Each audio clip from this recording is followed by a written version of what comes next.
नमस्कार दोस्तों, मैं दिलीप कुमार।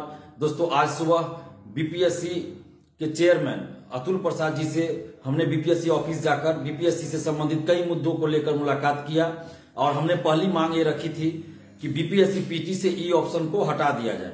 इस पे वो सहमत है कि ई ऑप्शन को हटाया जाना चाहिए, लेकिन कुछ कारणों से वो ई ऑप्शन को अभी नहीं हटाना चाह रहे। उनका कहना है कि जो एक्सपर्ट टीम को हमने हटाया है, जिसकी मांग हम लोग बराबर कर रहे थे कि एक्सपर्ट टीम को बाहर कीजिए, तो उनका ये कहना है कि एक्सपर्ट टीम में अब नए लोगों को शामिल किया गया है, तो पहले हम उनका देखना चाहते हैं कि उत्तर और प्रश्न जो है वो सही से सेट कर दें एक बार, उसके बाद हम इसको 69वीं से ई ऑप्शन को हटा देंगे।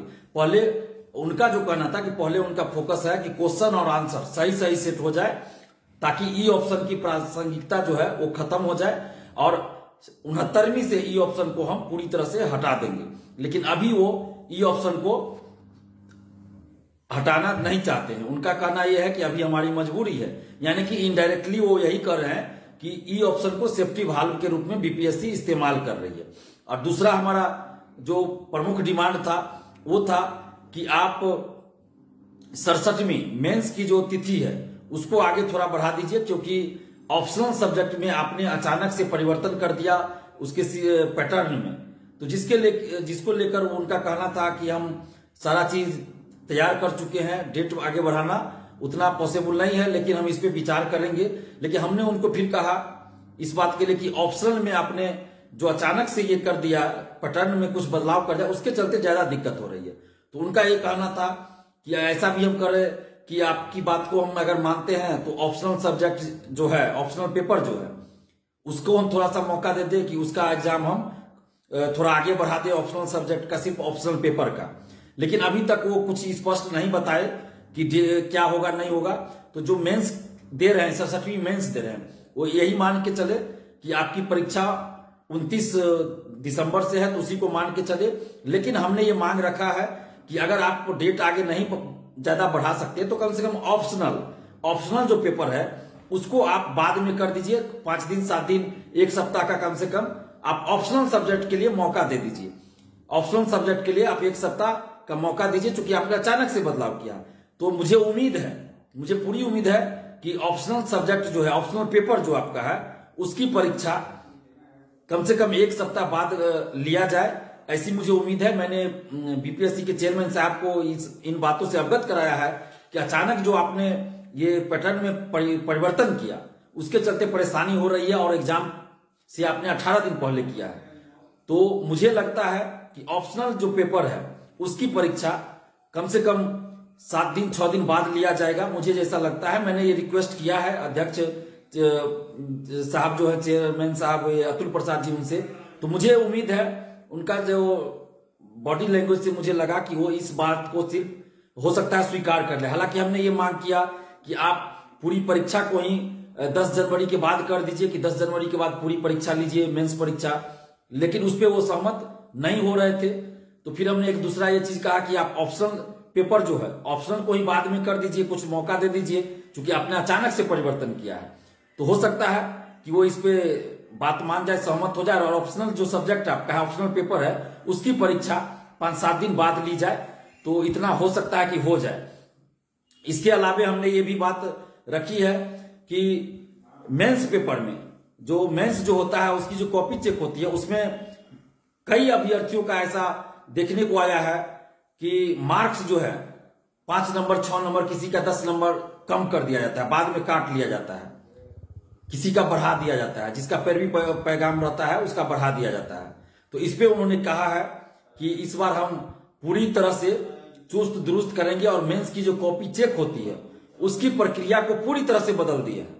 और इस प्रक्रिया को बदलने से फायदा यह होगा कि अब उस तरह की बात नहीं होगी, मार्क्स कम या ज्यादा बाद में कोई नहीं कर पाएगा, और मेंस की कॉपी की स्कैनिंग पहले ही कर ली जाएगी। जैसे मेंस परीक्षा समाप्त होगी तुरंत उसका स्कैनिंग कर लिया जाएगा, जो कि एक कॉपी सुरक्षित आयोग के पास रहेगा, जिसमें कि बाद में कोई हेरफेर नहीं कर पाएगा। और कॉपी जो चेकिंग होगी उसकी भी पूरी प्रक्रिया बदल दी गई है। अब उस प्रक्रिया में क्या बदलाव आया है वो उन्होंने मुझे बताया, लेकिन इस चीज को हम सार्वजनिक नहीं करना चाहते हैं, क्योंकि वो छात्र हित में है। अगर उस चीज को हम सार्वजनिक कर देंगे तो जो लोग चोर बैठा हुआ है बीपीएससी ऑफिस के अंदर, जो शिक्षा माफिया है, वो लोग फिर उस का काट ढूंढ लेंगे, उसकी काट ढूंढ लेंगे और कोई नया तरीका ढूंढ लेंगे कि कैसे हम मेंस में सेटिंग कराएं। तो इसलिए उसको सार्वजनिक करना उचित नहीं है। बस इतना है कि छात्र हित में ये कदम उठाया जा रहा है कि मेंस की जो कॉपी चेक होगी उसकी प्रक्रिया में बदलाव लाया गया है। तो ये एक बहुत ही सकारात्मक पहल है और हम लोग जो लगातार मांग कर रहे थे कि मेंस में सभी सब्जेक्ट के साथ एक समान व्यवहार हो, तो उसी को ध्यान में रखकर ऑप्शनल को क्वालिफाइंग किया गया और निबंध पेपर लाया गया। तो ये सब सकारात्मक सुधार हुआ जिसका कि हम लोग स्वागत भी करते हैं। और ई ऑप्शन पे भी हटाने पे वो सहमत हो गए हैं, लेकिन उनका कहना है कि हमें कुछ समय दीजिए, कि अचानक से हम नहीं कर सकते हैं। जो प्रक्रिया पहले से चली आ रही बीपीएससी में, तो उसको बदलने में थोड़ा सा हमको समय लगेगा। आपकी मांग जायज है, लेकिन हमें समय दीजिए। 68वीं में करना पॉसिबल नहीं लग रहा है, 69वीं से हम कर देंगे। लेकिन जो छात्र हैं, स्टूडेंट्स हैं, अभ्यर्थी हैं, अगर आप लोग चाहिएगा तो 68वीं से भी लागू करना ये ई ऑप्शन हटाना पड़ जाएगा बीपीएससी को। जिस तरह परसेंटाइल को वापस लेना पड़ा, तो अगर अभ्यर्थी चाह लेंगे तो ई ऑप्शन भी हटाना पड़ जाएगा। उसके लिए किस सड़क पे उतर के आंदोलन करना पड़ेगा। तो आप बीपीएससी अभ्यर्थियों को यह फैसला लेना है कि आप क्या चाहते हैं। आप जैसा चाहेंगे हम आपके साथ हैं। अगर आप चाहेंगे कि 68वीं से ही ऑप्शन हटे और उसके लिए आंदोलन हो, तो अगर आप लोग चाहिएगा तो हम आपके साथ हैं, आंदोलन करने के लिए भी तैयार हैं। लेकिन ये बीपीएससी अभ्यर्थी जो भी है, आप सबको ये डिसीजन मिलकर लेना होगा कि आप क्या चाहते हैं। बाकी जो डिमांड था आप लोग का, वो हमने बीपीएससी के चेयरमैन साहब के सामने रखा और आगे बात इस पे वर्क हो रहा है। तो आप लोग आप डिसाइड कीजिए कि ये ऑप्शन 68वीं से ही अगर हटे तो इसके लिए एक बड़ा आंदोलन करना पड़ेगा। तो उसके लिए आप सबकी सहमति चाहिए, एकजुटता चाहिए। तो आप लोग आप डिसाइड कर लीजिएगा, जैसा आप लोग कहेंगे हम वैसा ही करेंगे। इसके अलावा जो हमारी डिमांड थी कि इंटरव्यू का वीडियो रिकॉर्डिंग होना चाहिए, इस पे उनका कहना था कि हम भी चाहते हैं, लेकिन हमारे टीम के जो लोग हैं और भी लोग हैं उनसे हम बात कर रहे हैं। अगर सभी लोग सहमत हो जाएंगे, जिन जिन लोगों को इंटरव्यू बोर्ड में लाया जाता है, बुलाया जाता है, उनसे भी बात कर रहे हैं। अगर सभी लोग सहमत हो जाए, हमारे पास संसाधन हो जाए, जैसे IT सेल वैसा अभी नहीं है जो सबका वीडियो रिकॉर्डिंग करके उसको रख सके सेव करके, तो वैसा IT सेल अभी नहीं है। तो वो सब डेवलप हो जाएगा तो हम इस चीज पे भी लागू, इस चीज को भी करेंगे। लेकिन अभी नहीं कर सकते हैं, अभी सब लोगों से राय विमर्श कर रहे हैं। तो इस दिशा में भी वो प्रयास बोल रहे हैं कि हमारे तरफ से हो रहा है। तो ये बहुत ही सकारात्मक कदम है, इसका हम लोग स्वागत करते हैं। और एक बहुत बड़ी बात, जो आंसर की पीटी का जो आंसर की फाइनल आंसर की होता है, वो अभी तक क्या हो रहा है कि फाइनल रिजल्ट के बाद, पीटी रिजल्ट के बाद फाइनल आंसर की जारी होता है। और उसमें क्या होता है, गलत उत्तर भी कुछ क्वेश्चन का दे दिया गया, उसी के आधार पे कॉपी चेक हो गया, उसी के आधार पे रिजल्ट दे दिया जाता है। और उसके बाद क्या होता है, रिजल्ट के बाद फिर जो लोग गलत आंसर देने के बाद सिलेक्ट हो गए हैं, उनको बाहर करने में परेशानी है। बाहर आज तक नहीं हुआ कि उनको बाहर किया जाए। तो इसलिए हम लोगों ने मांग रखी थी, आज भी हमने ये मांग को रखा कि आप ऐसा कीजिए, जो फाइनल आंसर की आप जारी करते हैं ना, वो रिजल्ट से पहले ही फाइनल आंसर की जारी कर दीजिए।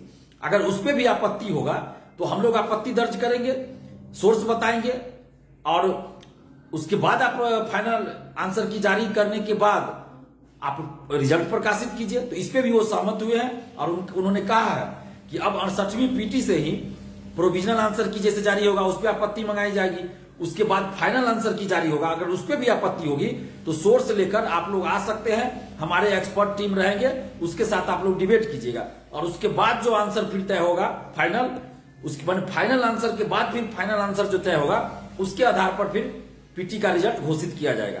तो उसके बाद क्या होगा कि ये जो विवाद हो रहा है कि 9 प्रश्न का उत्तर गलत दे दिया गया, गलत उत्तर देने वाले का भी सिलेक्शन हो गया और सही उत्तर वाले बाहर हो गए, तो ये चीज आगे से नहीं होगा।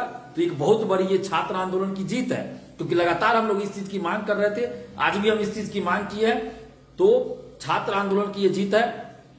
इसके लिए हम धन्यवाद भी देते हैं अतुल प्रसाद जी को कि आप छात्रों के हित में ऐसा कदम उठाने जा रहे हैं। जो हम लोग की डिमांड है उसको आप लगातार बारी बारी से पूरा कर रहे हैं। तो इन सब चीजों के लिए हम धन्यवाद देते हैं अतुल प्रसाद जी को।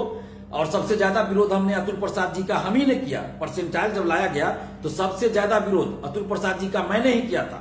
उनके खिलाफ हमने बहुत कई शब्द बोले, उस समय वो गलत कर रहे थे, लेकिन अभी वो सही काम कर रहे हैं। तो इसलिए हम उनकी सराहना भी करेंगे, उनका स्वागत भी करेंगे, उनको धन्यवाद भी देंगे, क्योंकि हमारा उद्देश्य है छात्र हित में काम होना चाहिए। अगर कोई अधिकारी छात्र हित में काम करेंगे तो हमारा फर्ज बनता है, यह हमारा नैतिक कर्तव्य है कि हम उनको धन्यवाद दें, उनके कार्यों की सराहना करें, और जो गलत करेंगे उनका हम विरोध करेंगे। तो हमने ये भी डिमांड रखा कि 3 साल से ज्यादा से जो भी कर्मचारी अधिकारी है उनको भी बाहर करने के लिए आप मुख्यमंत्री जी को लेटर लिखिए, सिफारिश कीजिए उनसे कि ये सब कदम उठाया जाए। तो इस पे भी उन्होंने कहा कि हम इस दिशा में भी काम करेंगे, लेकिन ये हमारे अधिकार क्षेत्र में नहीं है। तो सरकार को इस पे कदम उठाना चाहिए, लेकिन सरकार चुप्पी साधे हुई है। इसके अलावा हमने पीटी रिजल्ट पे भी बात किया कि पीटी का रिजल्ट अपीयरेंस का पहले 10% दिया जाता था, उसी को लागू होना चाहिए फिर से, या फिर सीट का 20 गुना 25 गुना दिया जाना चाहिए, या फिर कोई संख्या तय होनी चाहिए। जैसे 281 सीट ही है तो इसमें 3000 ही रिजल्ट दीजिएगा, तो फिर बहुत सारे अभ्यर्थियों को मेंस लिखने का मौका ही नहीं मिलेगा। तो इसलिए एक संख्या 15,000 या 20,000 ये तय होना चाहिए कि या तो सीट का 10 गुना या 20 गुना, या फिर सीट अगर कम है तो कम से कम 15,000 20,000 रिजल्ट पीटी का दिया जाए। तो इस पे भी उन्होंने कहा कि सरकार के पास हम इस तरह का सिफारिश भेजेंगे, लेकिन इसमें सरकार ही जब चाहेगी तभी हम लागू कर सकते हैं। तो इन सभी बातों पे हम लोगों ने जो है बात किया। इसके अलावा 67वीं में जो आंसर गलत दिया गया 9 प्रश्न का, उस पर भी हमने बात किया। तो उनका सीधा कहना था कि एक्सपर्ट जो टीम था वो पहले से बना हुआ था और उसने जो आंसर दिया उसको मानने के लिए हम मजबूर है, इसमें हम कुछ नहीं कर सकते थे। और आप ही लोग के कहने पे हमने पहले वाले एक्सपर्ट टीम को अब हटा दिया है। तो आगे से इस तरह की गलती नहीं होगी। अगर इस तरह की गलती होगी तो फिर उस पर कार्रवाई भी होगी। लेकिन 67वीं का जो मामला था वो पहले के जो एक्सपर्ट टीम बने हुए थे उनके निर्णय के आधार पर हुआ, उसमें हम कुछ नहीं कर सकते थे। तो उन्होंने अपने हाथ खड़े कर दिए, मतलब कि हम मजबूर हैं, तो अब इसमें कुछ कर नहीं सकते। हम लोग भी 3 बार आंदोलन किए, मुख्यमंत्री जी ने भी चुप्पी साध लिया, तो अब हम लोग तो आंदोलन ही कर सकते हैं ना, लोकतांत्रिक ढंग से आवाज उठा सकते हैं। और आज देखिए पटना हाईकोर्ट में भी केस चल रहा था, उसको भी डिसमिस कर दिया गया, बड़े दुख की बात है। तो मुख्यमंत्री जी ने भी चुप्पी साध लिया। तो बाकी जो सुधार की बात है उस पर चेयरमैन साहब ने कहा कि हम धीरे धीरे सब सुधार को लागू करेंगे। जो जो मांग आप रख रहे हैं लगातार मीडिया के माध्यम से भी, उन सभी चीजों को हम धीरे धीरे लागू करेंगे, हमें थोड़ा समय दीजिए। तो इन सब चीजों पे हमने बात किया, आपको बता भी दिया। और ई ऑप्शन का जहां तक बात है, तो आप लोग जैसा चाहिए, जो बीपीएससी अभ्यर्थी है, अगर आप लोग चाहिएगा कि 68वीं से ही हटे तो उसके लिए आंदोलन करना पड़ेगा और बड़ा आंदोलन करना पड़ेगा, जिस तरह परसेंटाइल में किए थे, परसेंटाइल हटाने के लिए। तो ये आप लोग को अब डिसाइड करना है कि क्या करना है। अगर आप लोग कहेंगे तो हम आपके लिए लड़ने के लिए तैयार है, आप लोग जैसा कीजिए, डिसीजन लीजिए। अभी बीएसएससी सीजीएल 3 का एग्जाम है, तो वो एग्जाम दीजिए आप सभी लोग। आप सभी को बीएसएससी सीजीएल 3 की परीक्षा के लिए हार्दिक शुभकामनाएं। पहले आप एग्जाम दीजिए अच्छे से, पूरी सकारात्मक सोच के साथ एग्जाम दीजिए। जहां भी कुछ गड़बड़ी लगे तो जरूर हमें इन्फॉर्म कीजिए, पुलिस को इन्फॉर्म कीजिए। बाकी आप लोग पूरी सकारात्मक सोच के साथ सीजीएल 3 की परीक्षा दीजिए। उसके बाद परीक्षा देने के बाद आप सोचिएगा कि ये ऑप्शन अभी हटना चाहिए, तो उसके लिए आंदोलन करना पड़ेगा। तो आप लोग बताइएगा, जैसा आप लोग कहेंगे हम वैसा करने के लिए तैयार हैं। धन्यवाद, जय हिंद।